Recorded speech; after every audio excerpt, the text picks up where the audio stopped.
Hello students, कैसे हैं आप सब। तो स्टूडेंट्स, आज मैं स्टार्ट करने जा रहा हूं आपके सामने सीएमए इंटरमीडिएट का ग्रुप 1 का फाइनेंशियल अकाउंटिंग। ठीक, और आज की क्लास में मैं स्टार्ट करूंगा study note number 1, unit 1, accounting basics. तो सबसे पहले स्टार्ट करने से पहले मैं आपको बता दूं पेपर नंबर कौन सा है, क्या क्या कोर्स कंटेंट है, इसको देख लेते हैं। तो मैं आपके सामने स्टार्ट कर रहा हूं जी सीएमए इंटरमीडिएट का पेपर नंबर 5। ठीक है जी, फाइनेंशियल अकाउंटिंग जो आपका सब्जेक्ट है ग्रुप 1 में, वो स्टार्ट कर रहा हूं।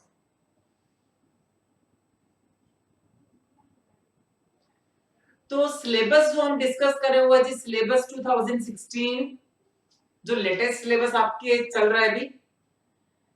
और यहाँ पे जो सिलेबस को बांट रखा है सीएमए इंस्टीट्यूट ने, वो 4 पार्ट्स में बांट रखा है। फाइनेंशियल अकाउंटिंग का जो सिलेबस है, 25% आपका अकाउंटिंग बेसिक्स है, 40% आपका फाइनेंशियल स्टेटमेंट प्रिपेयर करना है, 20% as a self balancing account, royalties account, hire purchase and instalment account, branch and departmental, और accounting in computerised environment and accounting standard, ये 15% कवर करते हैं।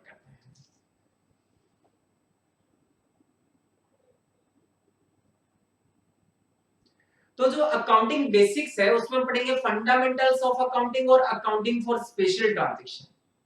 प्रिपरेशन ऑफ फाइनेंशियल स्टेटमेंट में हम पढ़ने वाले हैं preparation of final account of profit oriented organization, जैसे ट्रेडिंग कंसर्न होती है नॉन प्रॉफिट के केस में, और जो single entry system of accounting है वो देखेंगे। इसके अलावा हम देखेंगे पार्टनरशिप अकाउंट, आगे देखेंगे इसी self balancing ledger, royalties account, hire purchase, installment, branch, departmental, ये सब देखेंगे। ये 20% कवर करता है। इसके बाद देखेंगे जी कंप्यूटराइज्ड अकाउंटिंग और अकाउंटिंग स्टैंडर्ड देखेंगे, जो 15% कवर करता है। कहने का मतलब पूरा आपका 100 मार्क्स का पेपर कवर कर रहा है। ठीक है जी, तो चलते हैं जी, स्टार्ट करते हैं स्टडी नोट नंबर 1। देखेंगे अपनी स्क्रीन पे स्टडी नोट नंबर 1। ठीक है जी, स्टडी नोट नंबर 1 जो है वो है अपना फंडामेंटल्स ऑफ अकाउंटिंग, और उसमें 6 यूनिट्स कवर है। फर्स्ट यूनिट है जी आपका अकाउंटिंग बेसिक्स, सेकंड है जी आपका generally accepted accounting principle, that is GAAP. Third unit में हम पढ़ेंगे accounting concept and convention. Fourth unit में हम पढ़ेंगे आपका capital and revenue transactions. Fifth में हम पढ़ेंगे जी accounting for depreciation, and sixth में हम पढ़ेंगे रेक्टिफिकेशन ऑफ एरर्स। तो आज मैं आपके सामने स्टार्ट कर रहा हूं अकाउंटिंग बेसिक्स। तो अकाउंटिंग बेसिक्स क्या होता है, तो अकाउंटिंग जो है वो बिजनेस की लैंग्वेज है। ठीक, और अकाउंटिंग मींस होता है जो बिजनेस के रिकॉर्ड्स होते हैं उसको मेंटेन करना। कहने का मतलब बिजनेस का जो ओनर है उसको इंफॉर्मेशन प्रोवाइड करना about the profit and loss of the business, and about the financial position of the business, और जो उसने बिजनेस में पैसा लगा रखा है वो पैसा ड्यूरिंग द ईयर उसका इंक्रीज हुआ या डिक्रीज हुआ। ठीक है जी, तो अकाउंटिंग बेसिक्स क्या होता है, तो accounting is used by business entity. तो जो भी बिजनेस एंटिटीज है वो अकाउंट्स का यूज करती है फॉर कीपिंग रिकॉर्ड्स। कौन से रिकॉर्ड्स, कौन से ट्रांजैक्शंस के रिकॉर्ड्स, तो कहता है वो ट्रांजैक्शन जो मॉनेटरी है और जो फाइनेंशियल ट्रांजैक्शंस होते हैं। तो accounting is used by business entities for keeping records of their monetary और फाइनेंशियल ट्रांजैक्शन। तो कहते हैं बिजनेस एंटिटीज की जो मॉनेटरी ट्रांजैक्शन है, जो फाइनेंशियल ट्रांजैक्शंस है, उनका रिकॉर्ड मेंटेन करने के लिए अकाउंटिंग का यूज किया जाता है। आगे दे रखा है जी, अब बिजनेस में जिसने बिजनेस स्टार्ट किया, जिसने बिजनेस में पैसा इन्वेस्टमेंट कर रखा है, who has invested money in his business would like to know। तो जिस बंदे ने बिजनेस स्टार्ट कर रखा है, जिस पर्सन ने बिजनेस स्टार्ट कर रखा है, जिसने बिजनेस में पैसा इन्वेस्टमेंट कर रखा है, वो जानना चाहेगा कि जिस बिजनेस में उसने पैसा लगाया है उसमें प्रॉफिट हुआ, ठीक है जी, या उसमें लॉस हो रहा है। ये तो उसका राइट बनता है ना, क्योंकि उसने उस बिजनेस में क्या कर रखा है, पैसा इन्वेस्टमेंट कर रखा है, तो उसको पूरा राइट है ये जानने का कि बिजनेस में प्रॉफिट हुआ या फिर बिजनेस में लॉस हुआ, या फिर उसके बिजनेस की फाइनेंशियल पोजीशन कैसी है, the position of its asset and liabilities, कहने का मतलब बिजनेस की फाइनेंशियल पोजीशन का स्टेटस जानने का उसका राइट है।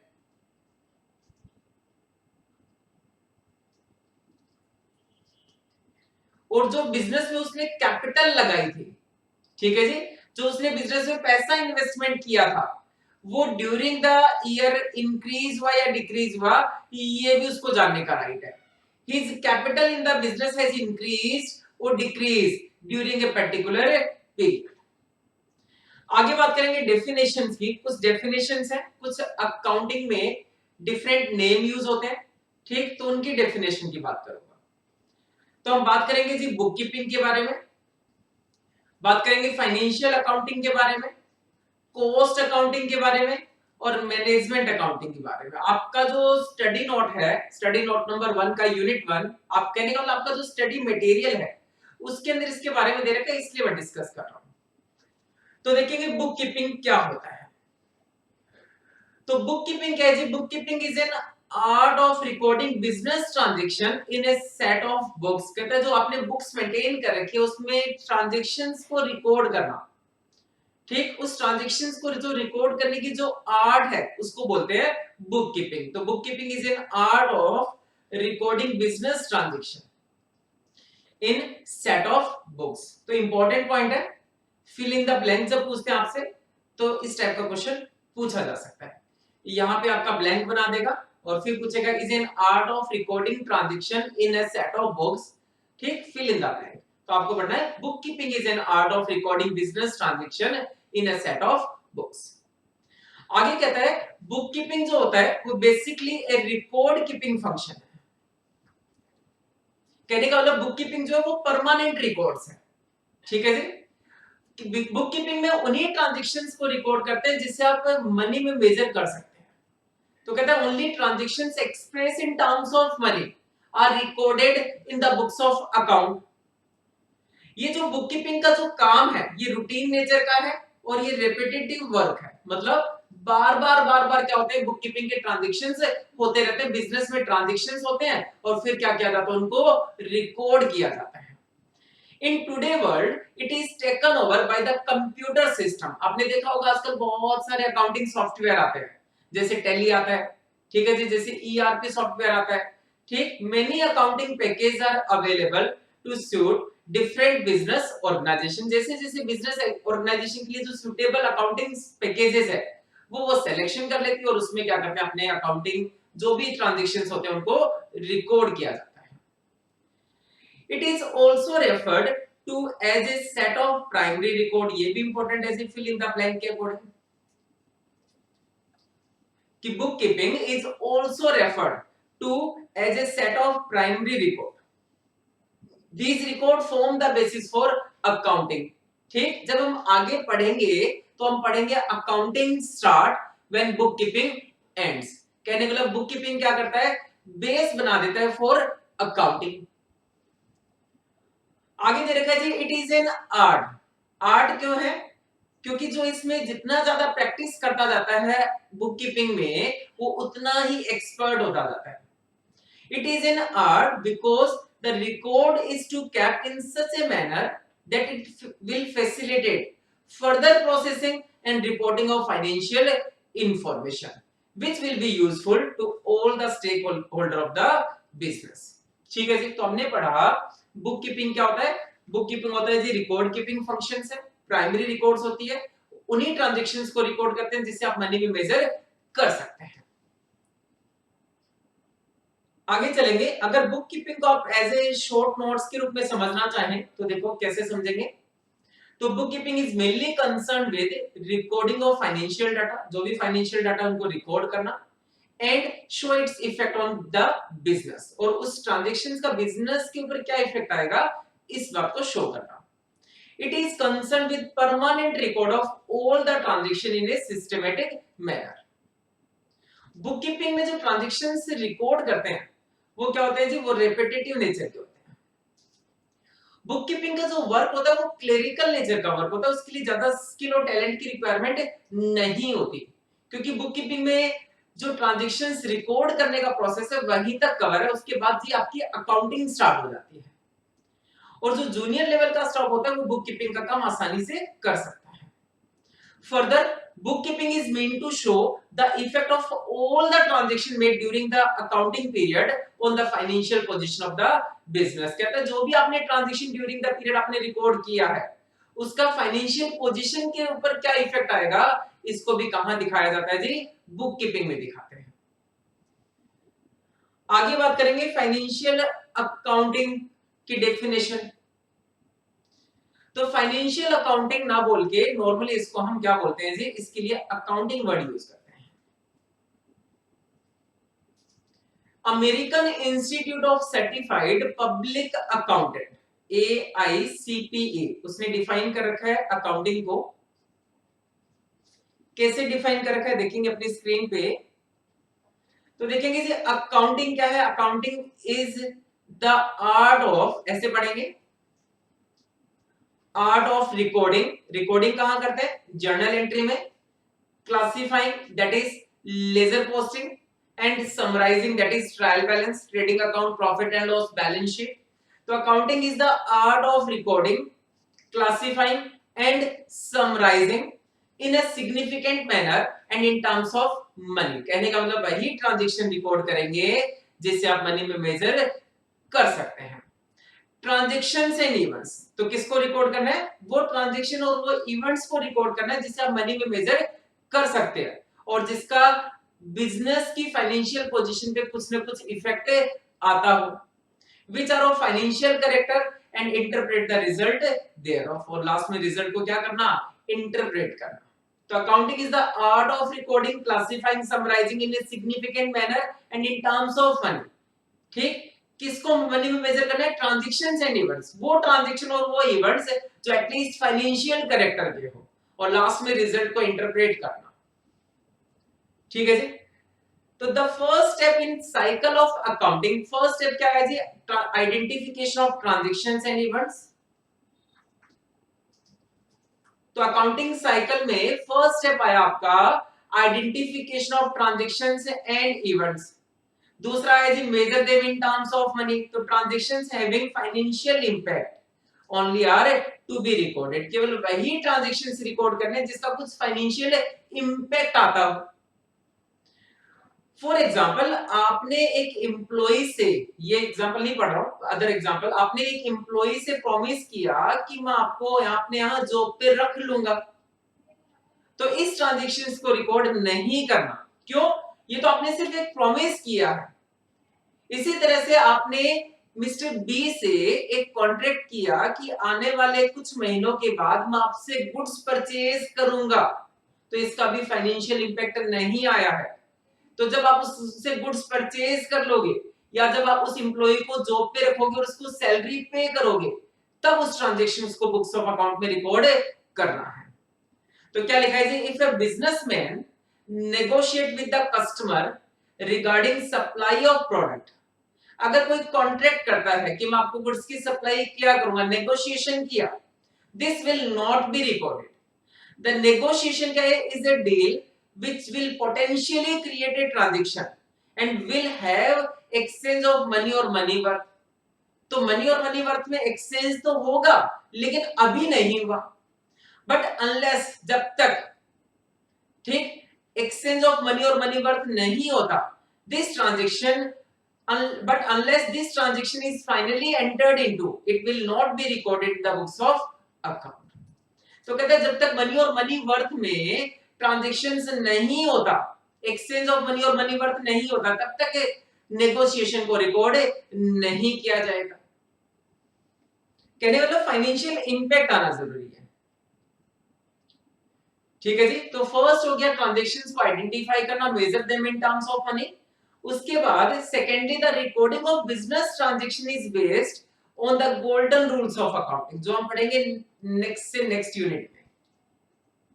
Golden rules of accounting, golden rules of accounting जब तक नहीं आते, किसी स्टूडेंट को अगर गोल्डन रूल्स ऑफ अकाउंटिंग नहीं आते, तब तक अकाउंटिंग करना पॉसिबल नहीं होता। ठीक है जी। ये जो गोल्डन रूल्स ऑफ अकाउंट है, personal account, real account, nominal account के जो रूल्स ऑफ अकाउंटिंग है वो सबको आने चाहिए। तो कहते हैं secondly the recording of business transactions को जो रिकॉर्ड करना है वो golden rules of accounting apply करके फिर रिकॉर्ड करना है। Transactions of similar nature are group together. ठीक है जी, पहले तो बात कर दी हमने रिकॉर्डिंग की, अब बात कर रहे हैं जो सिमिलर नेचर के ट्रांजैक्शंस हैं उनको क्लासिफाई करके एक जगह हम ग्रुप कर सकते हैं। कहने का मतलब हम लेजर मेंटेन कर सकते हैं। जैसे परचेज के ट्रांजैक्शन के लिए एक अलग से परचेज अकाउंट बना लेंगे, सेल्स के लिए सेल्स अकाउंट बना लेंगे, कैश के ट्रांजैक्शन के लिए कैश बुक बना लेंगे, इस टाइप से। One has to interpret the transaction and then apply the relevant golden rules to make a correct entry thereof. सबसे पहले क्या करना है जी, ट्रांजैक्शंस को आइडेंटिफाई करना है, ट्रांजैक्शंस को इंटरप्रेट करना है। जैसे स्टार्टेड बिजनेस विद कैश, इसमें दो अकाउंट आए, एक तो कैश अकाउंट और दूसरा कैपिटल अकाउंट, पहचान लिया। उसके बाद में अकाउंट्स को इंटरप्रेट करने के बाद में क्या करना है, अपने को रूल्स अप्लाई करना है कि कौन सा रूल अप्लाई होगा, पर्सनल का होगा, रियल का होगा, नॉमिनल का होगा। उसके बाद अपने को क्या करना है जी, एक एंट्री पास करनी है। Thirdly as the transaction increase in number, कहता है जैसे जैसे जैसे ट्रांजैक्शन इंक्रीज होते जाएंगे तो उनको समझना थोड़ा मुश्किल हो जाता है।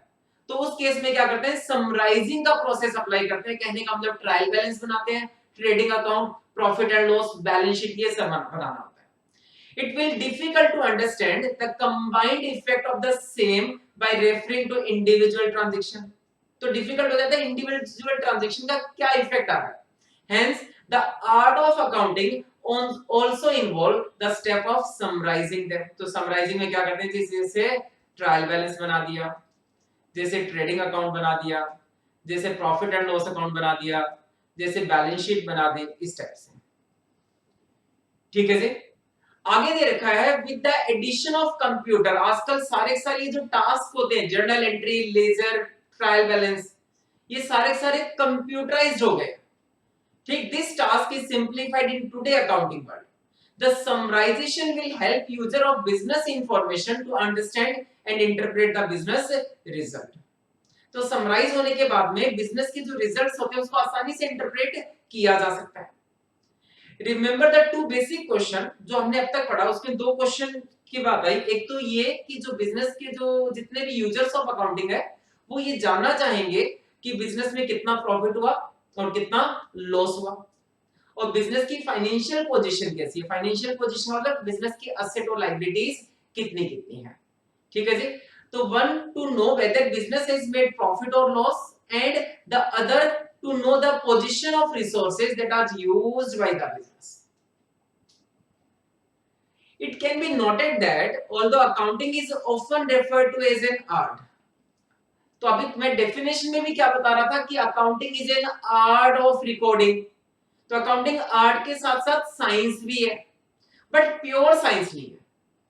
साइंस इसलिए है क्योंकि जो गोल्डन रूल्स ऑफ अकाउंटिंग है वो सब जगह सेम अप्लाई किए जाते हैं, लेकिन प्योर साइंस इसलिए नहीं है क्योंकि इंटरप्रेट करने का सबका तरीका, जितने भी बिजनेस इंडस्ट्रीज है सबका तरीका डिफरेंट हो सकता है। कई लोग स्ट्रेट लाइन मेथड अप्लाई करते हैं, कुछ लोग डब्ल्यूडीवी मेथड अप्लाई करते हैं। ठीक है जी। हाँ जी, नेक्स्ट दे रखा आपको cost accounting.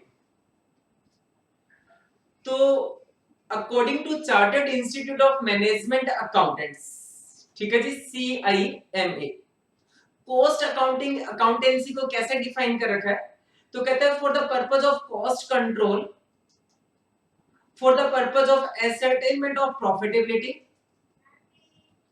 And for the purpose of managerial decision making. तो जितनी भी कॉस्ट अकाउंटिंग प्रिंसिपल्स, जो मेथड्स हैं, जो टेक्निक्स हैं, उनका एप्लीकेशन करना, उनको अप्लाई करना। It is branch of accounting. तो कॉस्ट अकाउंटिंग हमें भी पता है, हम स्टार्टिंग से पढ़ रहे हैं कि कॉस्ट अकाउंटिंग क्या है, ये अकाउंटिंग की ही ब्रांच है जो डील करती है with the classification, recording, allocation, summarization and reporting of current and prospective cost, कि करंट में कितनी कॉस्ट आई और फ्यूचर में प्रोस्पेक्टिव में कितनी कॉस्ट आने वाली है, उसमें डील करना।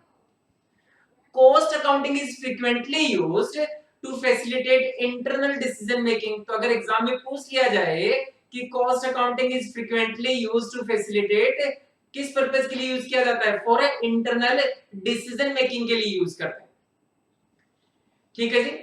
While financial accounting deals with business transaction, cost accounting का मेन ऑब्जेक्ट होता है, कहते हैं लास्ट पॉसिबल लेवल तक कॉस्ट को आइडेंटिफाई करना, जो प्रोडक्ट और सर्विस की कॉस्ट है। तो कॉस्ट अकाउंटिंग में सेम डॉक्यूमेंट यूज करते हैं जो फाइनेंशियल अकाउंटिंग में यूज करते हैं। आजकल क्या होता है, एक नए नए अकाउंटिंग सॉफ्टवेयर आ रहे हैं, जैसे एक सॉफ्टवेयर है जी ईआरपी, अकाउंटिंग पैकेज है ये। इसमें क्या होता है, फाइनेंशियल अकाउंटिंग और कॉस्ट अकाउंटिंग की जो रिकॉर्ड्स होते हैं वो साइमल्टेनियसली मेंटेन हो जाते हैं, मतलब साथ साथ मेंटेन हो जाते हैं। This branch of accounting deals with process of ascertainment of cost. कहने का मतलब है, कॉस्ट अकाउंटिंग का मेन जो पर्पस है वो है जी कॉस्ट की कैलकुलेशन करना, कॉस्ट को कंट्रोल करना, किसी प्रोडक्ट की कॉस्ट को कैलकुलेट करना। ठीक है। Next is in management accounting.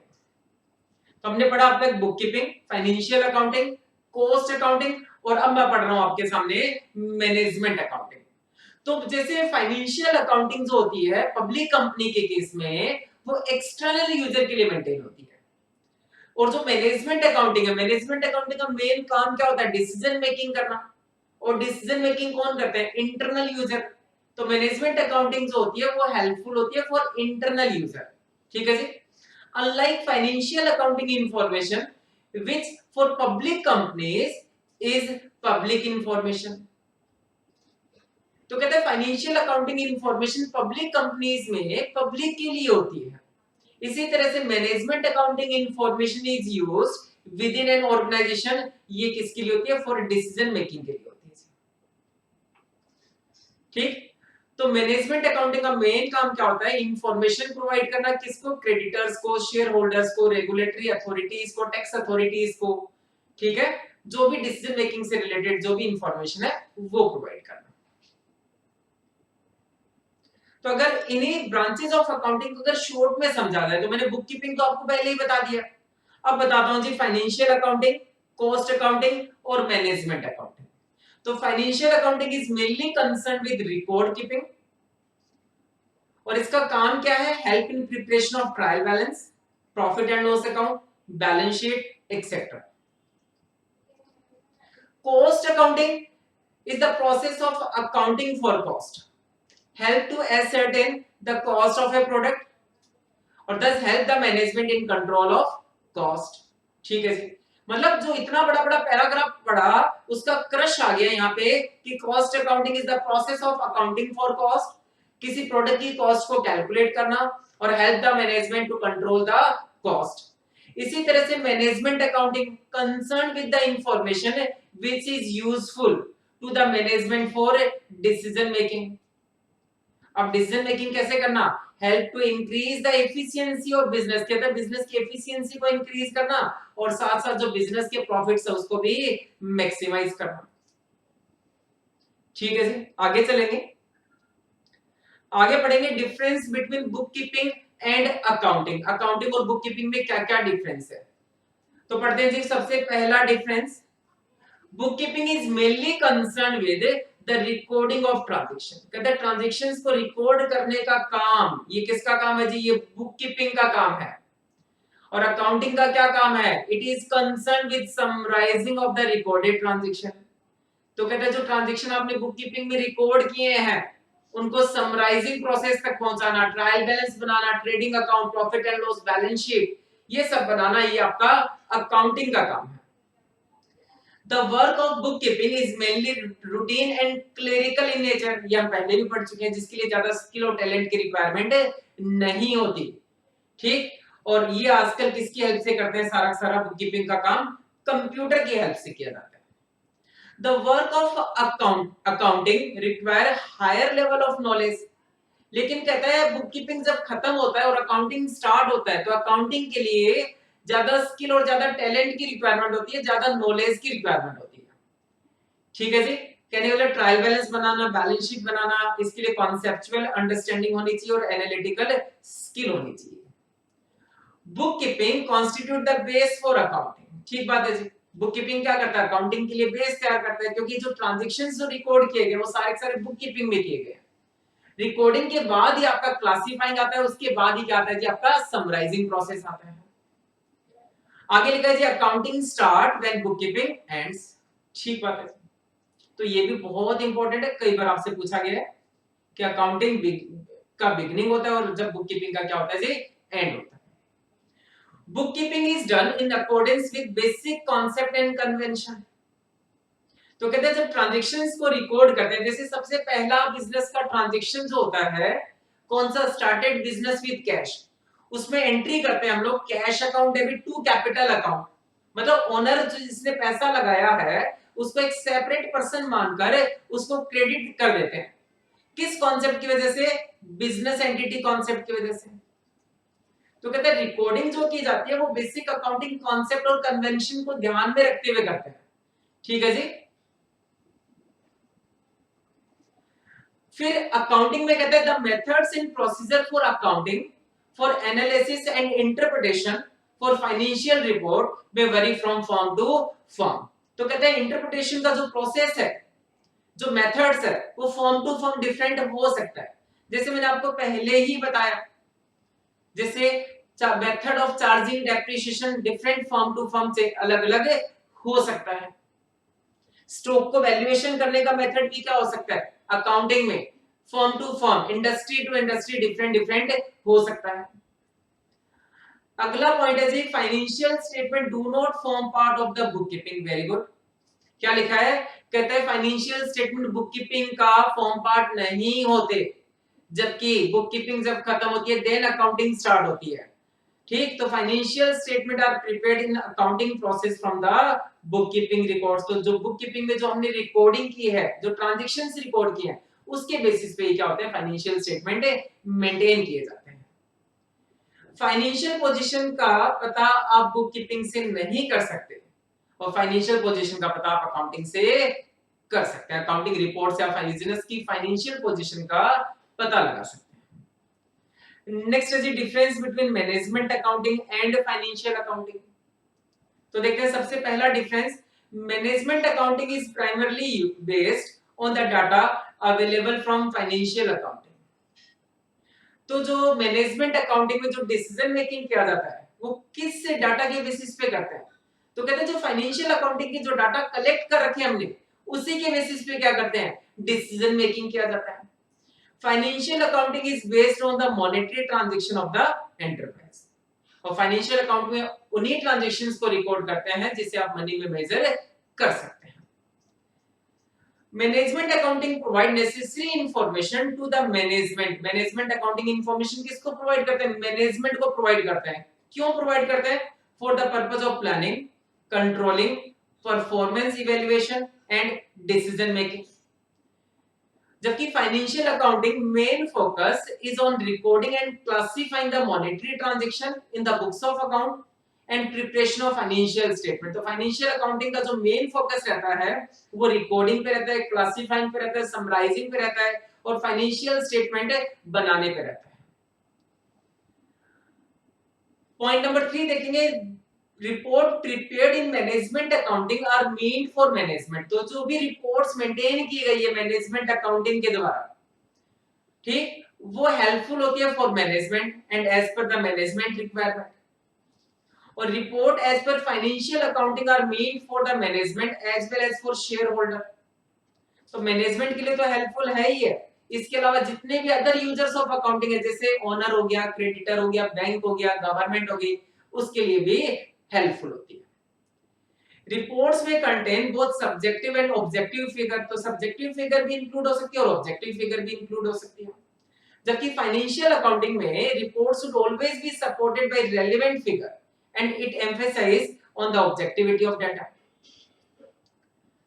Point number 5, report are not subject to statutory audit. तो मैनेजमेंट अकाउंटिंग में जो रिपोर्ट्स मेंटेन की जाती है उसका स्टैट्यूटरी ऑडिट होना कंपलसरी नहीं है, उसका स्टैट्यूटरी ऑडिट नहीं होता। जबकि फाइनेंशियल अकाउंटिंग में जो अकाउंटिंग रिपोर्ट्स मेंटेन होती है उसका कंपलसरी ऑडिट होता है। नेक्स्ट है जी, it evaluate the sectional as well as the entire performance of the business. तो जो डिसीजन मेकिंग किया जाता है वो सेक्शनल वाइज भी हो सकता है और पूरे बिजनेस के लिए भी हो सकता है। जबकि फाइनेंशियल अकाउंटिंग में क्या होता है, ascertain and evaluate the financial state of the, इसमें पूरे पूरे बिजनेस की जो फाइनेंशियल पोजीशन है उसका पता लगाया जाता है। ठीक है जी, ये था हमारा difference between management accounting and financial accounting. आगे देखेंगे जी अकाउंटिंग साइकिल। ठीक, तो व्हेन कंप्लीट सीक्वेंस, ये भी इंपॉर्टेंट है, इसके बारे में भी फिल इन द ब्लैंक में दे रखा है और ट्रू एंड फॉल्स में भी दे रखा है। When complete sequence of accounting procedure is done which happens frequently and repeated in same direction। जैसे सबसे पहले ट्रांजैक्शंस को आइडेंटिफाई करना, then measure them in terms of money, then journal, then ledger, then summarise करना, trial balance बनाना, कुछ adjustment entry करना, final account बनाना, ठीक है जी, बैलेंस शीट बनाना, प्रॉफिट एंड लॉस बनाना। तो ये एक कंप्लीट एक सीक्वेंस है जिसको हम क्या बोलते हैं, अकाउंटिंग साइकिल बोलते हैं। ठीक है जी, तो सबसे पहले हम पढ़ रहे हैं recording of transaction. As soon as a transaction से happen, it is first recorded in subsidiary book या फिर इन जर्नल। ठीक, the transactions are recorded in journal chronologically. तो सबसे पहले ट्रांजैक्शन जैसे ही होते हैं उन्हें सब्सिडरी बुक्स में रिकॉर्ड करना। In case of big business हम अलग अलग बुक्स मेंटेन करते हैं जिसको बोलते हैं सब्सिडरी बुक्स, और in case of small business एक सिंगल बुक मेंटेन करते हैं जिसको बोलते हैं जर्नल। और ट्रांजैक्शन जो रिकॉर्ड करते हैं वो क्रोनोलॉजिकल मतलब डेट वाइज रिकॉर्ड करते हैं। बात करते हैं जी लेजर की, अकाउंटिंग साइकिल में next step, all journal are posted. जितने भी ट्रांजैक्शन का आपने जर्नल में रिकॉर्ड किए हैं उन सबको हम पोस्ट करेंगे into ledger chronologically and in classified manner। Ledger के बाद आता है जी trial balance. After taking all the ledger account closing balance, जितने भी लेजर हमने बनाए अब उसका क्लोजिंग बैलेंस निकालेंगे, और क्लोजिंग बैलेंस की हेल्प से हम क्या करेंगे, ट्रायल बैलेंस मेंटेन करेंगे। उसके बाद adjustment entry, all the adjustment entry, जैसे डेप्रिसिएशन की एंट्री है, जैसे आउटस्टैंडिंग रेंट की एंट्री है, जैसे प्रीपेड सैलरी की एंट्री है, ठीक है जी, इस तरह की क्लोजिंग स्टॉक की जो एडजस्टमेंट एंट्री है, तो इस तरह की जो एडजस्टमेंट एंट्री होती है उनको करते हैं। उसके बाद बनाते हैं जी एडजस्टेड ट्रायल बैलेंस। इन एडजस्टमेंट एंट्री को पुराने ट्रायल बैलेंस में इंक्लूड करके एडजस्टेड ट्रायल बैलेंस बनाते हैं। उसके बाद करते हैं जी क्लोजिंग एंट्री।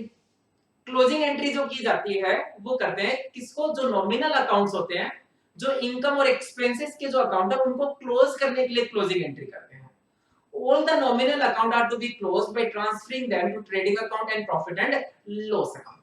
उसके बाद बनाते हैं जी फाइनेंशियल स्टेटमेंट बनाते हैं जिससे बिजनेस की फाइनेंशियल पोजीशन का पता लगता है। किससे, बैलेंस शीट से।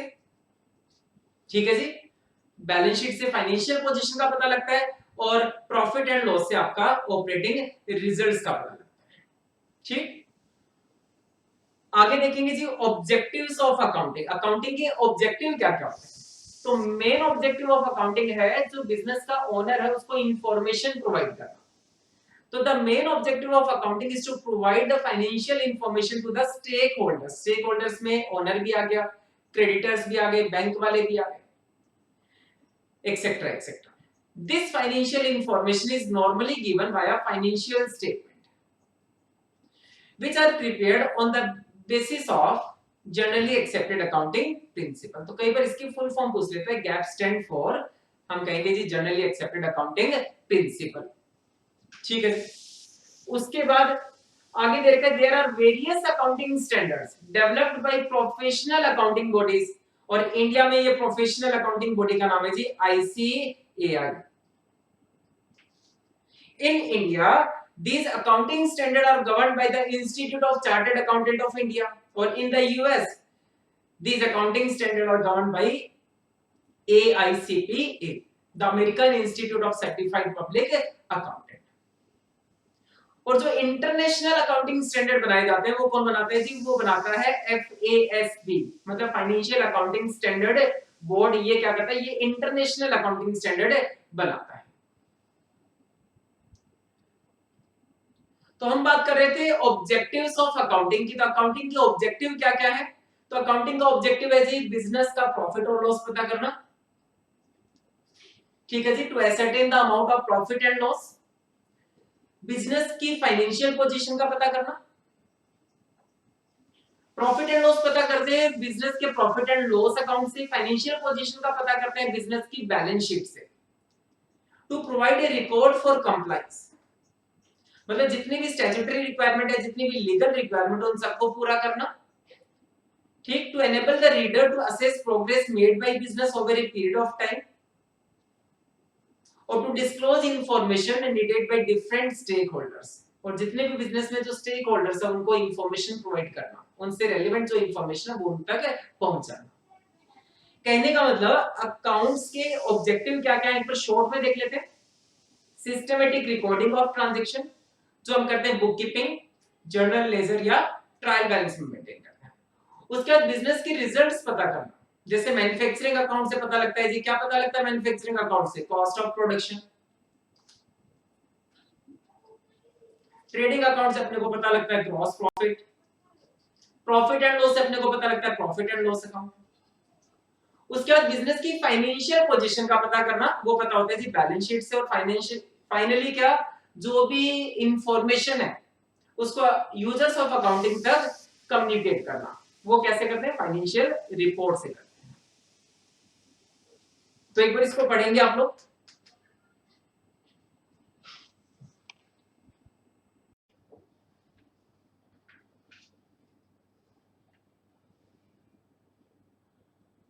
नेक्स्ट टॉपिक करेंगे। नेक्स्ट टॉपिक दे रखा है जी यूजर्स ऑफ अकाउंटिंग इंफॉर्मेशन। तो यूजर्स की अगर बात करें तो कौन कौन से यूजर्स होते हैं देखेंगे अपनी स्क्रीन पे। तो सबसे पहले देखें जी अपने को ओनर, इन्वेस्टर्स, इन्वेस्टर्स एग्जिस्टिंग भी हो सकते हैं और प्रोस्पेक्टिव भी हो सकते हैं। तो ये जो बिजनेस में इंटरेस्टेड होते हैं ये जानना चाहते हैं कि बिजनेस में कितना प्रॉफिट हुआ और कितना लॉस हुआ। अब बिजनेस का प्रॉफिट और लॉस कैसे पता करेंगे? वो पता होगा जी आपका फाइनेंशियल स्टेटमेंट जो है उससे पता लगा सकते हैं, ठीक है जी। जो कॉस्ट अकाउंटिंग रिकॉर्ड्स है उससे पता लग सकता है, और मैनेजमेंट अकाउंटिंग जो रिपोर्ट्स होती है उसमें इंटरेस्टेड होते हैं। क्यों? ये बिजनेस के कौन है? ओनर होते हैं, और ओनर जो होते हैं वो जितनी भी रिपोर्ट्स होती है बिजनेस की उन सब में इंटरेस्टेड होते हैं। उसके बाद करते हैं लेंडर्स। लेंडर्स जो इंटरेस्टेड होते हैं वो बिजनेस की जो सोल्वेंसी पोजीशन होती है उसको जानने में इंटरेस्टेड होते हैं। सोल्वेंसी का मतलब होता है बिजनेस की रीपेमेंट करने की कितनी कैपेसिटी है। मतलब जो लेंडर्स जो हैं वो अगर बिजनेस को लोन देते हैं तो लोन पे इंटरेस्ट और क्या प्रिंसिपल अमाउंट टाइम पे आएगा या नहीं आएगा। तो assessment of capability of business to pay interest and principal of money, basically they monitor the solvency of the business. इनका मेन काम होता है बिजनेस की जो सोल्वेंसी उसको मॉनिटर करना, उसको असेसमेंट करना। अकाउंटिंग इंफॉर्मेशन, कौन कौन से अकाउंटिंग इंफॉर्मेशन में इंटरेस्टेड है? Financial statement and analysis thereof, reports forming part of accounts, valuation of assets given as security. Customer और सप्लायर क्यों इंटरेस्टेड होते हैं? तो कस्टमर इंटरेस्टेड होते हैं जी बिजनेस की स्टेबिलिटी के बारे में जानने के लिए एंड बिजनेस की ग्रोथ के बारे में जानने के लिए। कस्टमर और सप्लायर बिजनेस की स्टेबिलिटी और ग्रोथ के बारे में जानने में इंटरेस्टेड होते हैं, और सप्लायर और जो क्रेडिटर होते हैं वो साथ साथ बिजनेस की सोल्वेंसी भी जानना चाहेंगे। मतलब जो बिजनेस की क्रेडिट वर्थ है उसको जानने में इंटरेस्टेड होते हैं कि अगर वो बिजनेस को कोई गुड्स क्रेडिट पे सप्लाई करते हैं तो टाइम पे उनकी पेमेंट आएगी या नहीं आएगी, ये जानने में इंटरेस्टेड होते हैं, ठीक है जी। तो financial and cash flow statement to assess ability of the business to offer better business term and ability to supply the product and services. Government interested होती है जी कैलकुलेशन ऑफ टैक्स, टैक्स के पर्पस से government पे interested होती है कि time पे क्या होता है जो भी लीगल रिक्वायरमेंट है वो बिजनेस पूरी कर दे, और जो टैक्स बनता है वो टाइम पे पेमेंट कर दे। तो whether the business is complying with various legal requirement like taxation liability। Accounting document, कौन कौन से अकाउंटिंग इंफॉर्मेशन इंटरेस्टेड होते हैं? जैसे वाउचर्स हो गए, जैसे सेल्स बुक हो गई, जैसे परचेज बुक हो गई, ठीक है जी, जैसे एम्प्लॉय की ऑब्लिगेशन हो गई एक्सेट्रा। इन और फाइनेंशियल स्टेटमेंट में इंटरेस्टेड होते हैं। एम्प्लॉई और ट्रेड यूनियन, एम्प्लॉई इंटरेस्टेड होते हैं जी अपना सैलरी में और बोनस में, और इसके लिए वो जानना चाहते हैं कि फाइनेंशियल स्टेटमेंट से कि प्रॉफिट हुआ या नहीं हुआ, क्योंकि जो ओनर है वो बोलते हैं कि आपको सैलरी तो देंगे ही देंगे, लेकिन प्रॉफिट का लेवल अगर इस लिमिट से ऊपर गया तो हम आपको बोनस भी देंगे। तो इसलिए ये भी फाइनेंशियल स्टेटमेंट में इंटरेस्टेड होते हैं, बिजनेस की ग्रोथ और प्रॉफिटेबिलिटी में इंटरेस्टेड होते हैं।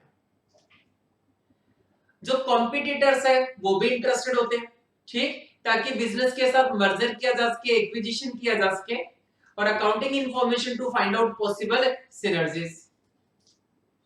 इसके अलावा जो रिसर्चर होते हैं, जैसे मान लो किसी बड़ी कंपनी का आपको प्रॉफिट फाइंड करना है, तो आप गूगल पे क्या कर सकते हैं जी, सर्च कर सकते हैं उसको, तो उसको कहां पता लगता है, वो भी क्या होता है, अकाउंटिंग इंफॉर्मेशन में इंटरेस्टेड होते हैं। आगे देखेंगे accounting provide information both to internal users and external user.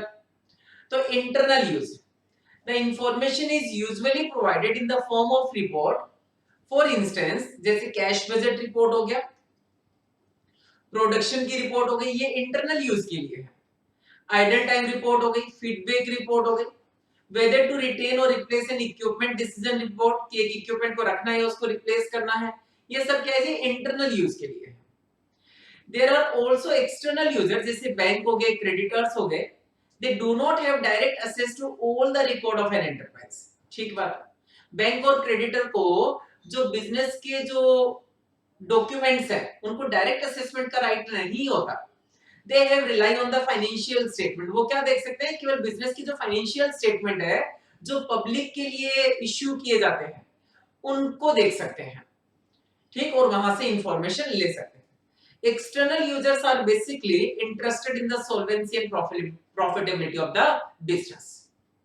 बात करते हैं जी types of accounting information. Accounting information कौन कौन से टाइप की होती है, तो the various types of accounting information are, first है जी जो फाइनेंशियल ट्रांजैक्शन और इवेंट से रिलेटेड होती है। तो इसमें फाइनेंशियल पोजीशन का पता लगता है जी बैलेंस शीट से, फाइनेंशियल परफॉर्मेंस का आपको पता लगता है statement of profit and loss से, कहने का मतलब इनकम स्टेटमेंट से पता लगता है, और जो कैश फ्लो उसका पता लगता है कैश फ्लो स्टेटमेंट से। तो अकाउंटिंग इंफॉर्मेशन हो सकती है जी जो फाइनेंशियल ट्रांजैक्शंस और इवेंट से रिलेटेड हो। उसके बाद में accounting information relating to cost of product, cost of product से रिलेटेड हो सकती है अकाउंटिंग इंफॉर्मेशन, जो बिजनेस की जो ऑपरेशंस है उनसे रिलेटेड हो सकती है, और बिजनेस की जो फंक्शंस है उनसे रिलेटेड हो सकती है, ठीक। उसके बाद थर्ड जो क्राइटेरिया बनाया वो बनाया जी accounting information relating to planning and controlling, यानी कि मतलब मैनेजमेंट अकाउंटिंग की बात कर रहा है। सबसे पहले था फाइनेंशियल अकाउंटिंग के अकॉर्डिंग, दूसरा था जी कॉस्ट अकाउंटिंग के अकॉर्डिंग, अब बात कर रहे हैं मैनेजमेंट अकाउंटिंग के according, planning and controlling the activities of A business for internal reporting, जैसे फाइनेंशियल एरिया से रिलेटेड, प्रोडक्शन एरिया से रिलेटेड, मार्केटिंग एरिया से रिलेटेड, और पर्सनल एरिया से रिलेटेड। तो ये सारे काम कौन देखता है, ये मैनेजमेंट अकाउंटिंग देखता है। उसके बाद रिसर्च एंड डेवलपमेंट से रिलेटेड कोई इंफॉर्मेशन है वो हो गया इसमें कवर। उसके बाद जो social effect of business decision, की बिजनेस में जो डिसीजन लिए जाएंगे उसका क्या सोशल इफेक्ट आएगा, मतलब सोशल रिस्पांसिबिलिटी अकाउंटिंग हो गई आपकी। उसके बाद एनवायरमेंटल अकाउंटिंग हो गई, और ह्यूमन रिसोर्सेज अकाउंटिंग हो गई, ठीक है जी। तो अकाउंटिंग इंफॉर्मेशन को ये कुछ कैटेगरीज है, इसके अकॉर्डिंग क्या किया जा सकता है, कैटेगरी बनाई जा सकती है। उसके बाद बात करते हैं, जब भी अकाउंटिंग की बात करेंगे, किसी को भी अगर अकाउंट से रिलेटेड नॉलेज चाहिए तो उसको ये बेसिक अकाउंटिंग टर्म्स पता होनी चाहिए। जैसे सबसे पहली टर्म है जी ट्रांजैक्शन, ठीक है जी, सबसे पहली टर्म आपका ट्रांजैक्शंस। तो ट्रांजैक्शंस क्या होता है, इट मींस, ये भी इंपॉर्टेंट है, इट मींस एन इवेंट और business activity which involve exchange of money और money worth between parties. The event can be measured in terms of money and change the financial position of a person, ठीक, केवल वही event और वही transaction record करना है जिसे आप मनी में मेजर कर सकते हैं और जिसके बिजनेस के ऊपर कोई फाइनेंशियल इफेक्ट आता हो, और ये मैंने स्टार्टिंग में भी बताया। फॉर एग्जांपल, जब आप परचेज ऑफ गुड्स, जब आप गुड्स परचेज करते हैं, ठीक, तो आप क्या करेंगे जी, गुड्स को रिसीव करेंगे और कैश में पेमेंट कर देंगे। कहने का मतलब आपका स्टॉक इंक्रीज हो जाएगा और आपका कैश क्या हो जाएगा, डिक्रीज हो जाएगा। या फिर अगर इसी गुड्स को अगर आप क्रेडिट में परचेज करते हैं, तो क्या होगा, तो आपके असेट इंक्रीज हो जाएगी, स्टॉक इंक्रीज हो गया, और साथ साथ लायबिलिटी भी क्या हो जाएगी, इंक्रीज हो जाएगी। ठीक है जी। Transaction could be cash transaction and credit transaction. Transaction दो टाइप के हो सकते हैं, कैश ट्रांजेक्शन भी हो सकता है और क्रेडिट ट्रांजेक्शन भी हो सकता है। When the party settle the transaction immediately by making payment, अगर अभी गुड्स परचेज किया और साथ के साथ पेमेंट कर दिया तो ये हो गया कैश ट्रांजेक्शन। अभी गुड्स परचेज किया और सेटलमेंट किसी फ्यूचर डेट पे करेंगे तो वो हो गया जी आपका credit transaction. When the parties settle the transaction immediately by making payment in cash or by check, it is called cash transaction. In credit transaction, the payment is settled at a future date. तो ये भी important है जी, ये भी पूछा हुआ fill in the blank में। In credit transaction, the payment is settled at future date as per the agreement between the parties. ठीक है, ये हो गया ट्रांजैक्शन की डेफिनेशन। उसके बाद बात करते हैं गुड्स एंड सर्विसेज के लिए। तो गुड्स एंड सर्विसेज क्या होती है जी, टेंजिबल कमोडिटी होती है जिसमें बिजनेस डील करता है। अब जिस कमोडिटी में, जिस आर्टिकल में बिजनेस डील करता है वो उस बिजनेस के लिए तो गुड्स है, लेकिन दूसरे के लिए वो गुड्स हो ऐसा जरूरी नहीं है। ठीक, जैसे अगर ए लिमिटेड अगर मशीनरी में डील करती है तो ए लिमिटेड के लिए मशीनरी गुड्स है, लेकिन जिसने खरीदा उसके लिए क्या है, वो मशीन को बेचने के लिए नहीं खरीद रहा है, वो मशीन को यूज करने के लिए खरीद रहा है, लॉन्गर पीरियड के लिए, तो उसके लिए क्या है जी, वो असेट है। तो देखेंगे इसमें these are the tangible articles. Tangible का मतलब उसको हम देख सकते हैं, छू सकते हैं, और commodity in which a business deals. These articles or commodities are either bought and sold or produced and sold। या तो उनको खरीदा जाता है मतलब ट्रेडिंग कंसर्न है, खरीद के बेच देते हैं, या प्रोड्यूस एंड सोल्ड मतलब बना के बेच देते हैं। At times what may be classified as goods to one business, कहता है एक के लिए वो आर्टिकल गुड्स हो सकता है और दूसरे के लिए वही आर्टिकल जरूरी नहीं गुड्स हो। फॉर एग्जांपल, जैसे मैंने अभी एग्जांपल दिया आपको मशीन का, जैसे जो मशीन मैन्युफैक्चरिंग कंपनी है अगर वो मशीन बनाकर सेल करती है तो उसके लिए वो गुड्स है, लेकिन जो परचेजिंग कंपनी है जो मशीन को खरीद रही है अगर वो लॉन्गर पीरियड के लिए मशीन को यूज करने के लिए खरीद रही है तो उसके लिए वो असेट है।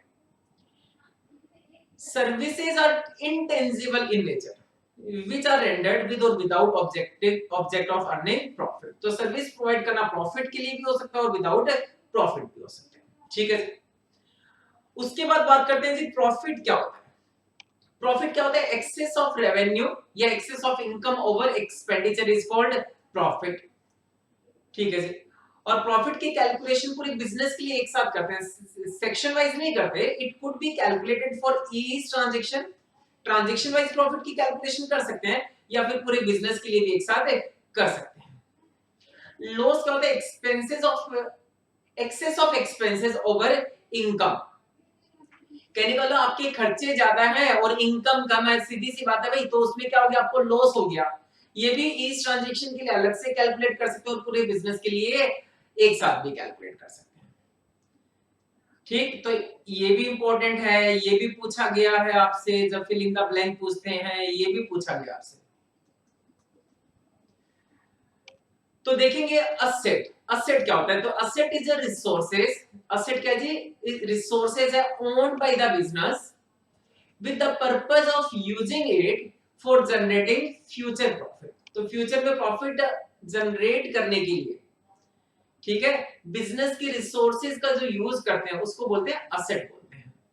असेट टेंजिबल भी हो सकते हैं और इनटेंजिबल असेट भी हो सकती है। टेंजिबल असेट वो कैपिटल असेट होती है जिनका फिजिकल एग्जिस्टेंस होता है, मतलब जिसको हम देख सकते हैं, टच कर सकते हैं, छू सकते हैं, महसूस कर सकते हैं। जैसे प्लांट एंड मशीनरी हो गया, बिल्डिंग हो गया, फर्नीचर हो गया, बुक्स हो गई, कंप्यूटर हो गए, व्हीकल्स हो गए, ऐसी बहुत तरह की टेंजिबल फिक्स्ड असेट होती है। बात करते हैं जी इनटेंजिबल असेट्स की। जैसे इनटेंजिबल आप सबको पता है, जो कॉमर्स बैकग्राउंड स्टूडेंट है, जैसे हो गया जी आपका गुडविल, पेटेंट, ट्रेडमार्क, कॉपीराइट, ये सब क्या है, इनटेंजिबल असेट्स है। The capital asset which have no physical existence and whose value is limited by the right and anticipated benefit that possession confer upon the owner are known as intangible asset। तो सीधी सी बात है, जिनका कोई physical existence नहीं होता वो आपकी intangible assets होती है। They cannot be seen, उनको देखा नहीं जा सकता, although they help to generate revenue in future, लेकिन उससे उससे क्या होगा, इंटेंजिबल एसेट से फ्यूचर में आप रेवेन्यू जनरेट कर सकते हो। अब बात आती है, कई बार पूछा जाता है कि सर इंटेंजिबल एसेट्स में और फिक्टिशियस एसेट्स में क्या डिफरेंस है।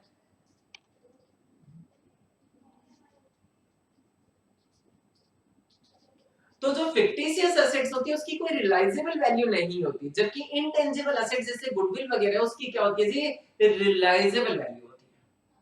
ठीक है, जब मैं क्वेश्चन डिस्कस करूंगा वहां पे इसको मैंने एक्सप्लेन कर रखा है। तो जैसे इसके एग्जांपल गुडविल हो गया, पेटेंट हो गया, ट्रेडमार्क, कॉपीराइट, ब्रांड वैल्यू, ये सारी क्या है जी आपका इंटेंजिबल एसेट्स है। उसके बाद एसेट को फर्दर क्लासिफाई कर सकते हैं current asset and non current asset. तो करंट एसेट आप सबको अगर एग्जांपल की बात करो तो करंट एसेट हो गया जी कैश हो गया, बैंक हो गया, डेटर्स हो गया, क्लोजिंग स्टॉक हो गया, बीआर हो गया, प्रीपेड एक्सपेंसेस हो गए, ये बहुत सारे एग्जांपल है जो करंट एसेट के एग्जांपल है। तो करंट एसेट वो एसेट होती है जिससे विद इन 12 मंथ, ठीक, या विद इन अकाउंटिंग साइकिल आप क्या कर सकते हैं, कैश में कन्वर्ट कर सकते हैं, वो होती है जी आपकी करंट एसेट होती है। An asset shall be classified as current asset when it satisfies any of the following condition. It is expected to be realized or is intended for sale or consumption, या तो उसको cell कर दो, पैसा realise कर दो, या उसको बिजनेस में कंजम्पशन कर दो। In the company in normal operating cycle, it is held primarily for purpose of being traded, जिसको बेचने के लिए खरीदा गया है, जैसे क्लोजिंग स्टॉक है।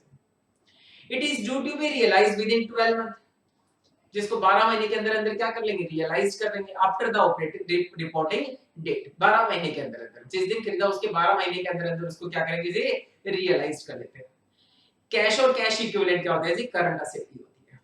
Unless it is restricted from being exchanged और used to be settle a liability for at least 12 month after the reporting date. ठीक है जी, या फिर कहता है कैश और कैश इक्विवेलेंट करंट एसेट है, लेकिन अगर इसको आपने रिस्ट्रिक्ट कर रखा है 12 महीने से ज्यादा पीरियड के लिए, तो फिर ये करंट एसेट नहीं होगी। नॉन करंट एसेट वो होती है जो करंट एसेट नहीं होती, जैसे मशीनरी, बिल्डिंग, फर्नीचर, ये सब क्या है जी आपकी नॉन करंट एसेट है। बात करते हैं लायबिलिटी की। लायबिलिटी क्या होती है जी, it is an obligation of financial nature to be settled at a future date. साफ साफ लिख रखा है, ऑब्लिगेशन है, फाइनेंशियल नेचर की ऑब्लिगेशन है, ये कोई घर की ऑब्लिगेशन नहीं है आपकी, ठीक है, ये बिजनेस की ऑब्लिगेशन है।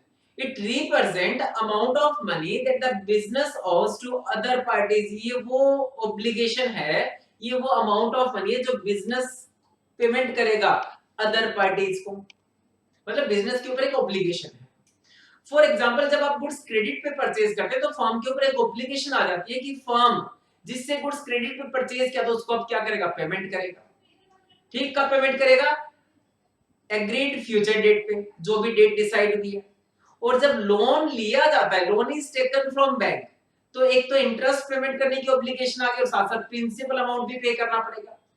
Depending upon the period of holding, तो इस लायबिलिटीज को भी टू पार्ट्स में डिवाइड किया जा सकता है, एक होता है जी करंट लायबिलिटी और एक होता है non current liability.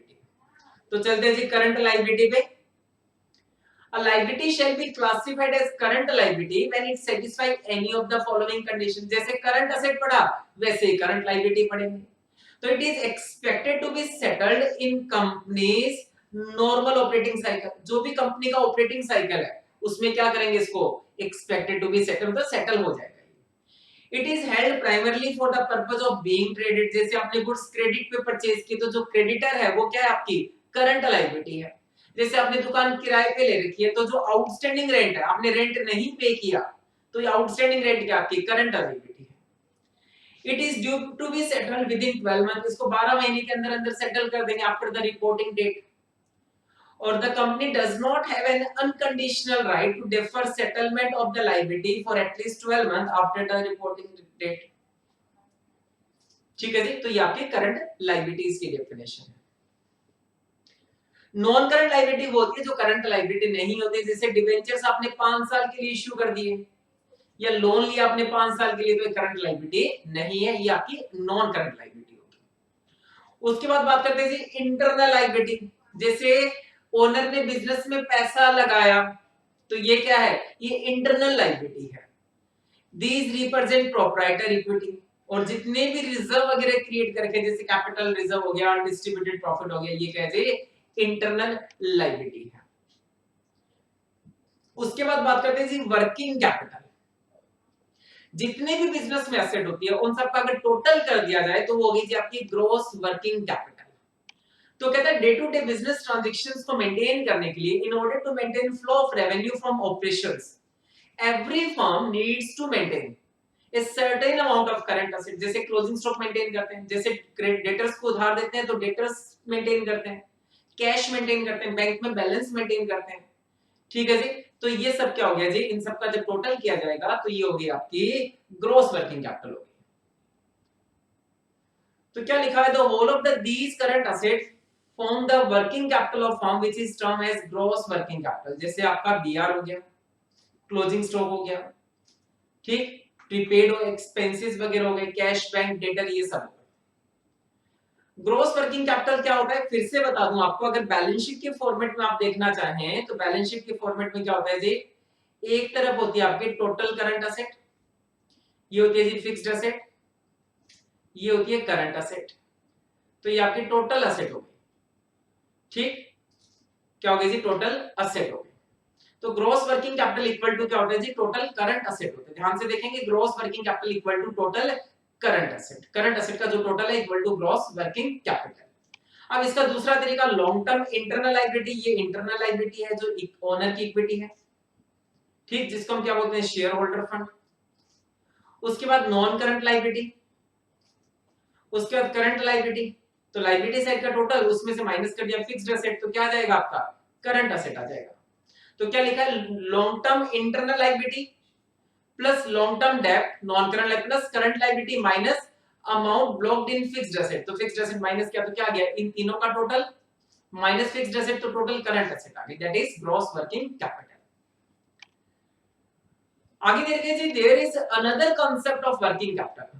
Working capital का मतलब अगर मैं बात करूं तो वर्किंग कैपिटल होती है current asset minus current liability equal to net working capital.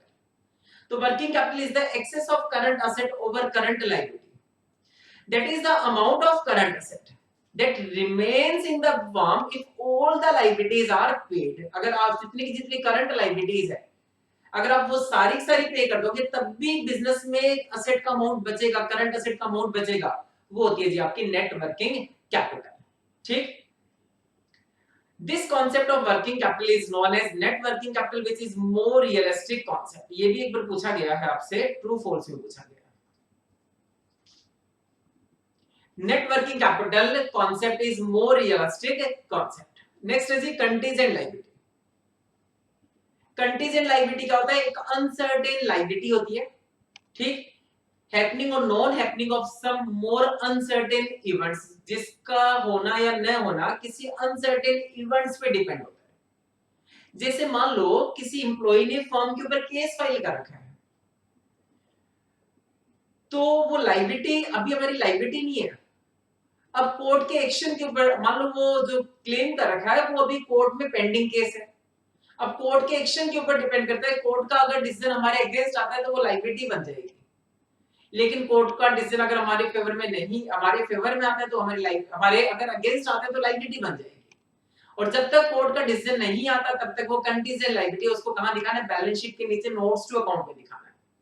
तो क्या दे रखा है जी, कंटीजेंट लायबिलिटी एक पॉसिबल ऑब्लिगेशन है which depend on happening or non happening of one or more uncertain event, जिसके ऊपर बिजनेस का कोई कंट्रोल नहीं होता। It represent a potential obligation that could be created depending on the outcome of an event। For example, if supplier of business का जो supplier उसने business के ऊपर केस फाइल कर रखा है, it will not be treated as liability। इसको liability treat नहीं करना, क्योंकि because no obligation is created immediately। If the verdict of the case is given in favor of supplier, अगर इस केस का जो डिसीजन अगर वो सप्लायर के फेवर में आ जाता है तो भैया हमारे ऊपर लायबिलिटी आ गई है, ठीक, देन इस ऑब्लिगेशन को हम क्रिएट कर लेंगे। लेकिन जब तक कोर्ट का डिसीजन नहीं आता तब तक ये लायबिलिटी कंटीजेंट लायबिलिटी है। और please note that contingent liability is not recorded in the books of account. ध्यान देना, बट इसको कहां दिखाते हैं, ये भी बहुत इंपॉर्टेंट है, इसको नोट्स टू अकाउंट में दिखाते हैं। ठीक है, उसके बाद कैपिटल की बात करते हैं। तो कैपिटल क्या होता है, जो बिजनेस का ओनर जो बिजनेस स्टार्ट करता है तब जो इनिशियल इन्वेस्टमेंट करता है बिजनेस में, कैश, गुड्स, असेट जो लेके आता है, ठीक, फर्नीचर वगैरह जो लेके आता है, वो सारा कैपिटल में कंसीडर करके चलेंगे। तो it is amount invested in the business by its owner, it may be in the form of cash, goods or any other asset which the proprietor or partner of business invested in the business activity, जो business में investment किया है। From business point of view, capital of owner is a liability, internal liability है, which is to be settled, जिसकी payment कब करनी है, जब business close हो जाएगा, या फिर वो अगर अपना शेयर किसी और को ट्रांसफर कर देता है तब उसकी पेमेंट करेंगे, only in event of closure or transfer of business. Hence, it is not classified as a normal liability for corporate bodies. इसके लिए क्या equity share capital word use करते हैं, शेयर कैपिटल वर्ड यूज करते हैं। बात करते हैं जी ड्राइंग्स क्या होता है। तो कैपिटल का बिल्कुल उल्टा, जब पैसा लेकर आया बिजनेस में, गुड्स लेकर आया, एसेट लेके आया तो कैपिटल, जब इन तीनों चीजों को पर्सनल यूज के लिए विड्रॉ किया तो drawings. It represent an amount of cash, goods or any other asset which the owner withdraw from the business for his or her personal use. For example, if the life insurance premium, businessman अपना life insurance premium पे किया business के amount से, तो ये क्या हो जाएगा जी आपका, ये ड्राइंग्स में कंसीडर करेंगे। ड्राइंग्स विल रिजल्ट, ड्राइंग से क्या होगा, खर्चा नहीं है बिजनेस का, इससे क्या होगा, इससे बिजनेस की में जो उसने कैपिटल लगा रखी थी वो कम हो जाएगी। कौन सा कॉन्सेप्ट, बिजनेस एंटिटी कॉन्सेप्ट, ठीक है जी। लेकिन कंपनीज के केस में ड्राइंग्स की फैसिलिटीज नहीं होती। The concept of drawing is not applicable to corporate bodies like limited companies. Net worth क्या होता है जी, नेटवर्थ होता है it represent excess of total asset over total liabilities. Important है, पूछा गया है, कैपिटल और ड्राइंग्स के बारे में बहुत बार पूछा गया है। Technically this amount is available to be distributed to owner in the event of closure of business after payment of all the liabilities। सारी liabilities की पेमेंट करने के बाद जो excess amount बचेगा, ठीक है जी, ये नेटवर्थ उसको रिप्रेजेंट करता है, excess of total asset over total liability। that is why it is also termed as owner equity। in a profit making business, profit will result in increase in net worth और loss के case में क्या होगा, decrease हो जाएगा। बात करते हैं जी नॉन करंट इन्वेस्टमेंट, वो इन्वेस्टमेंट जिसे लॉन्ग टर्म के लिए हेल्ड करके रखा जाता है, जैसे एफडी करा दिया आपने 5 साल के लिए, तो ये क्या है जी, नॉन करंट इन्वेस्टमेंट है। और करंट इन्वेस्टमेंट वो इन्वेस्टमेंट होते हैं जिसे with in 1 year, with in 12 month आप क्या करते हैं, रियलाइज कर लेते हैं। जैसे 11 महीने के लिए कॉमर्शियल पेपर खरीद रखे हैं, तो ये क्या है जी, करंट इन्वेस्टमेंट है। बात करते हैं जी डेटर्स की। डेटर्स वो पर्सन जिसको हमने क्रेडिट पे सेल किया था, अब हम उससे पैसा रिसीव करेंगे, वो डेटर्स है। The sum total or aggregate of amount which the customer owes to the business, जो कस्टमर को बिजनेस को पेमेंट करनी है, वो क्या है जी, आपका डेटर्स है। For purchasing goods on credit, या आपने सर्विस उसको क्रेडिट पे प्रोवाइड की थी, ठीक। तो डेटर्स भी बोल सकते हैं इनको, सन्ड्री डेटर्स, इनको ट्रेड डेटर्स भी बोला जा सकता है, इनको बुक डेट्स भी बोला जा सकता है, इनको डेटर्स भी बोला जा सकता है। In other words, debtor are those person from whose a business has to recover money on account of goods sold or services rendered on credit। कहता है वो कस्टमर जिनसे पैसा रिकवर करना है, क्यों, क्योंकि हमने उसको गुड्स क्रेडिट पे सेल किया था या सर्विसेज हमने क्रेडिट पे प्रोवाइड की थी। डेटर्स गुड डेट्स हो सकते हैं जिनसे पैसा रिकवर होगा, ठीक। The debts which are sure to be realized are good debts. Doubtful debts जिनसे पैसा आ भी सकता है और नहीं भी आ सकता, मे और मे नॉट बी रियलाइज्ड, वो डाउटफुल है। और बैड डेट्स जिनसे पैसा रिकवर नहीं होगा, the debts which cannot be realized at all, confirm हो चुका है, that is called bad dates.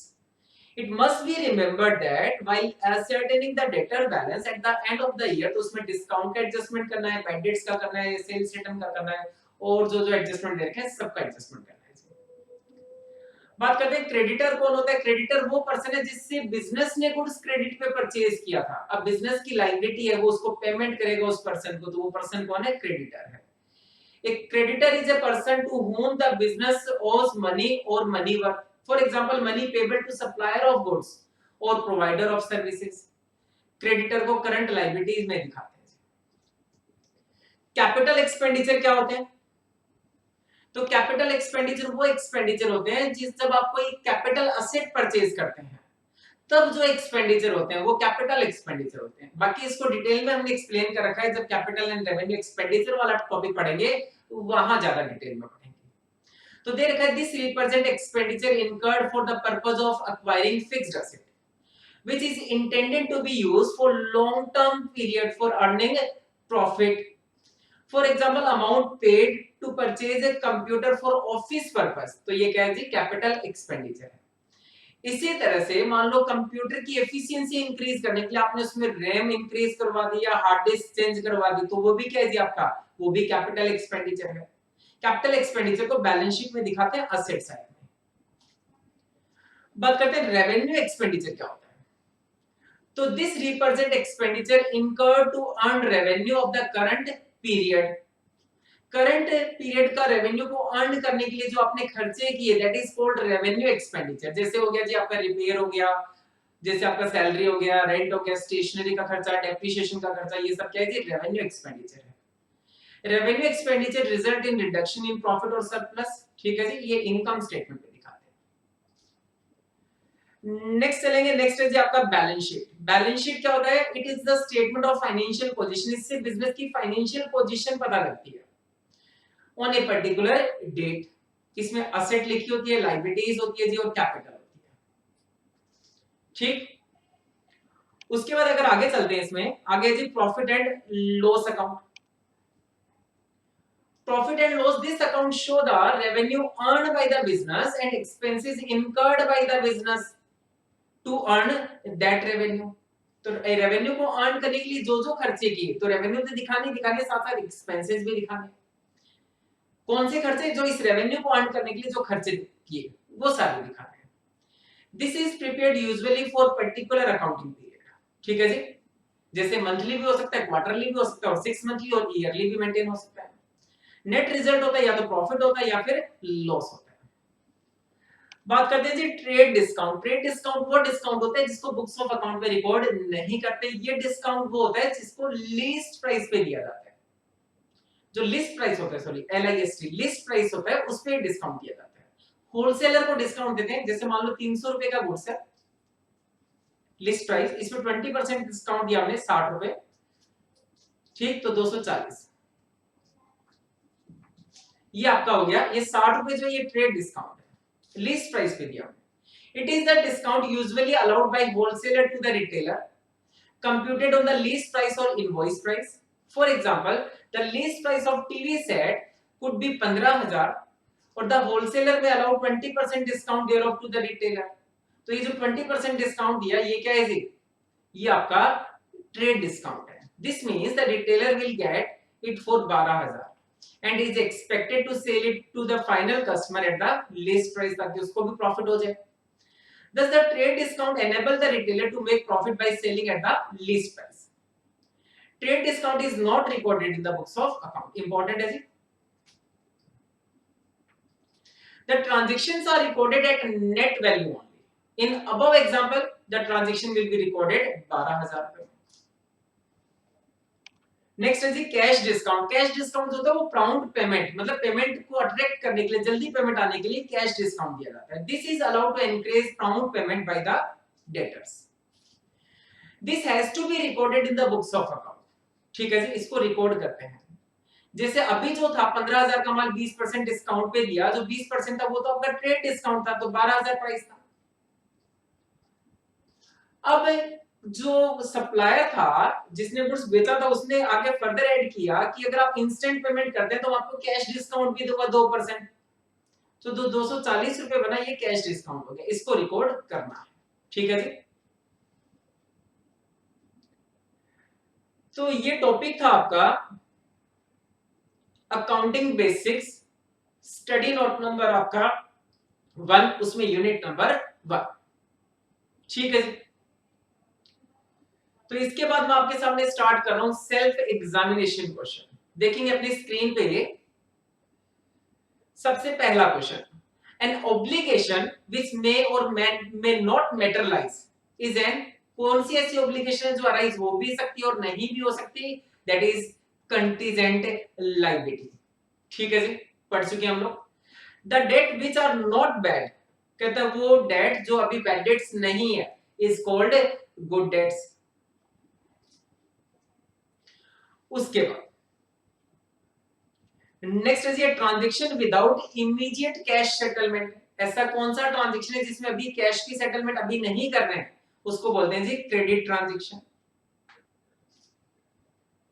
आगे देखा है are investment which are held beyond the current period, जो करंट पीरियड से ज्यादा टाइम के लिए हेल्ड करके रखते हैं उन इन्वेस्टमेंट को क्या बोलते हैं, नॉन करंट इन्वेस्टमेंट बोलते हैं। लायबिलिटीज रिप्रेजेंट प्रोप्राइटर इक्विटी, कौन सी ऐसी लायबिलिटी है, इंटरनल लायबिलिटी होती है। ठीक है जी, पढ़ा हमने अभी भी। कंटीजेंट लायबिलिटी को नोट्स टू अकाउंट में दिखाते हैं as not in the balance sheet. Accounting standard India में इश्यू करने का राइट है जी institute of chartered accountant of India के पास ये राइट है। इंटरनल लायबिलिटी अभी भी पढ़ा हमने, प्रोप्राइटर की जो इक्विटी होती है that is called internal liability.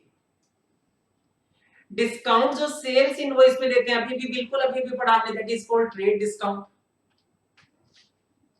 Which of the following is the resources owned by business with the purpose of using it for generating future profit, that is called asset। तो यहाँ पे asset को tick कर लो, that is trademark। Next question है जी resources owned by business with purpose of using it for generating future profit. फिर से आ गया जी क्वेश्चन, असेट है यहाँ पे इसका option. If an employee of the business file A case against the business, तो ये क्या है जी, कंटीजेंट लायबिलिटी है। At the end of accounting year capital expenditure को कहां दिखाते हैं, बैलेंस शीट में दिखाते हैं, वो भी असेट साइड में दिखाते हैं, तो asset side of balance sheet. Next question जो डेफिनेशन देख पा रहे हो किसकी डेफिनेशन है, किसकी है जी, ये art of recording classifying summarizing in a significant manner and in terms of money. तो ये डेफिनेशन है जी आपकी फाइनेंशियल अकाउंटिंग की।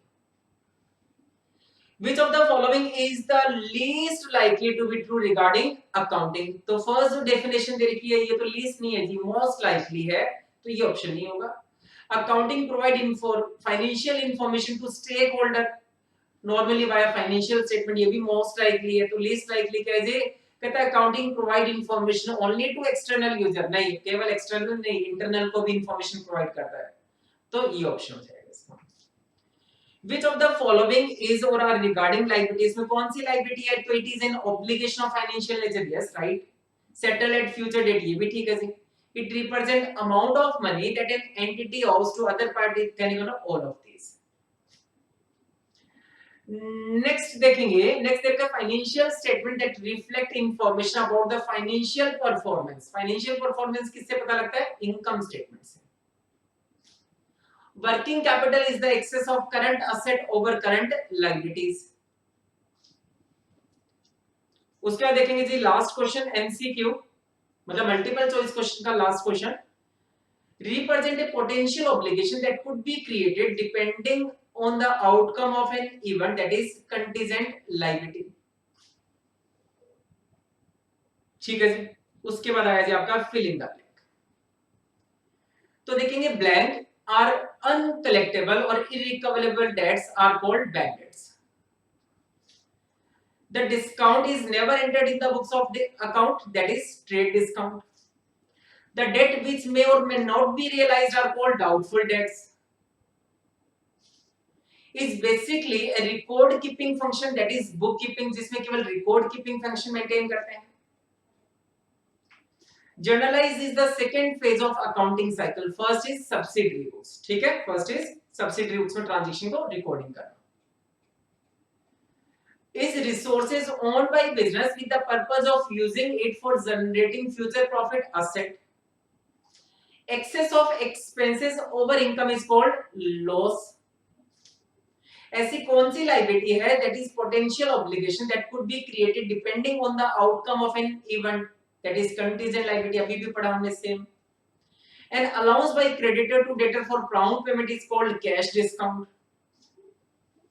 गुडविल, ब्रांड वैल्यू, कॉपीराइट, ये सारे एग्जांपल है जी इंटेंजिबल एसेट्स के। Art of recording business transaction in a set of books, book keeping is a person to whom the business or money or money worth, ये क्या है जी creditors है जिसको बिजनेस पेमेंट करेगा। Book keeping is considered as end, क्योंकि when book keeping end then accounting start. GAAP stand for generally accepted accounting principles. Transaction means exchange of money or money worth for value. Cash discount कौन किसको देता है? Creditor देता है, किसको? Debtors को। Profit means excess of income over expenditure. Debtor एक वो पर्सन है जिससे पैसों दूसरों को पेमेंट करेगा। In a credit transaction buyer is given a credit facility. The fixed liability is generally held for longer period.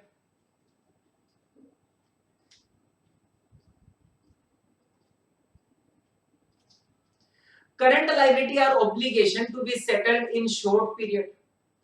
ठीक है जी। Withdrawal of money by the owner of business is called drawing, और amount invested by owner कब? जब business start किया तो that is called capital. ये वापस आ गया जी ट्रांजैक्शन वाला point. The net result of an income statement is, क्या होता है नेट रिजल्ट इनकम स्टेटमेंट का? या तो प्रॉफिट होगा या फिर लॉस हो जाएगा। द फाइनेंशियल पोजीशन का पता किससे लगता है? बैलेंस शीट से लगता है। किस डिस्काउंट को रिकॉर्ड नहीं करते? ट्रेड डिस्काउंट को रिकॉर्ड नहीं करते। अगर आपने व्हीकल परचेज किया तो व्हीकल परचेज करना आपके लिए कैपिटल एक्सपेंडिचर है, जबकि व्हीकल की रिपेयर करवाएंगे तो वो क्या है जी? वो आपका रेवेन्यू एक्सपेंडिचर है। Net worth is the excess of total asset over total liabilities. ठीक है जी। तो ये थे आपके फिल इन द ब्लैंक। आगे चलेंगे true and false. When complete sequence of accounting procedure, मैंने बताया था ये भी इंपॉर्टेंट है, ट्रू फॉल्स में पूछा गया। happen frequently and repeated in the same direction during an accounting period, तो इसको अकाउंटिंग साइकिल बोलते हैं। ये ट्रू है। बैड डेट्स क्या होते हैं? अनकलेक्टेबल और इरिकवरेबल डेट्स होते हैं, ये भी ट्रू है। contingent liability represent an amount of cash, goods or any other asset which the owner withdraw from business, तो जब बिजनेस से विड्रॉ करता है तो उसको तो ड्राइंग्स बोलते हैं, ये कहता है उसको कंटीजेंट लायबिलिटी बोलते हैं, तो ये फॉल्स है। कैरी 7500 स्पेंड किया ऑन मशीनरी परचेज, तो मशीनरी परचेज के टाइम जो कैरीज पे करते हैं वो आपका होता है जी कैपिटल एक्सपेंडिचर होता है, यहां लिखा है ये रेवेन्यू एक्सपेंडिचर है, तो ये फॉल्स है। आगे देखिए revenue expenditure is the outflow of fund to acquire an asset, ये फॉल्स है जी। Excess of expenses over income is profit, नहीं लॉस होता है। Current liability represent a potential obligation, तो पोटेंशियल ऑब्लिगेशन तो आपने कंटीजेंट लायबिलिटी में पढ़ा था, ये भी फॉल्स है। Primary stage of accounting function is called book keeping, yes true.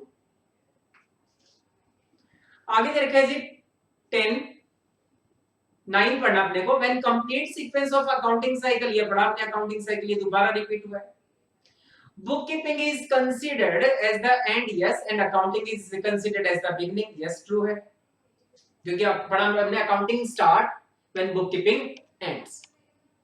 Financial accounting information is used within an organisation typically for decision making, नहीं फॉल्स है। फाइनेंशियल अकाउंटिंग डिसीजन मेकिंग के लिए नहीं होता, वो तो मैनेजमेंट अकाउंटिंग होता है जो डिसीजन मेकिंग के लिए होता है, ये फॉल्स है। The main objective of accounting is to provide financial information to stakeholder, yes true. Management accounting reports are not subject to statutory audit, yes true, पढ़ा था हमने जब डिफरेंस पढ़ रहे थे तब। Government happen to be stakeholder of accounting information, yes.